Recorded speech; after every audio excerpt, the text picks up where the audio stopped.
this is the Olympus TG2 Tough camera.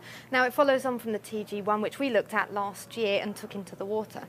In terms of the way it looks, it's very similar. You've got this grip here, which we found so useful to hold onto when splashing around in the water. And you've also got the rocker switch here to zoom in and out. Now the big difference on this model is that they've added an aperture priority mode, so you can blur the focus, change the depth of field, so you can take a little bit more creative control over your shots. Aside from that, obviously you've got an underwater mode because this is a waterproof camera. So you can take this one down as deep as 15 metres, which is the deepest of the cameras that we've seen here at CES. It's also shockproof from a height of 2.1 metres if you drop it, and it's also freeze-proof down to a temperature of -10 degrees C.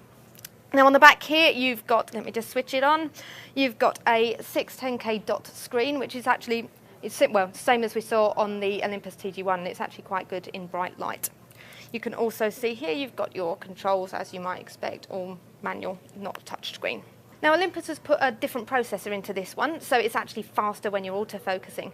It's also made some changes with the GPS, so now when you turn on the GPS function it starts to download information, so it should be quicker if you're tagging stuff when you're travelling around, so that you don't have to then remember where you were when you took your photo. It can shoot at 5 frames per second, which is pretty good for this type of camera.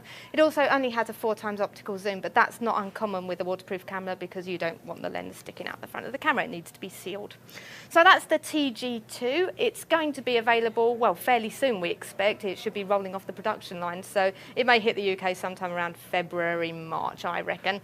Should be priced at around the same price as the TG1 was when it launched, so we're looking at about £290.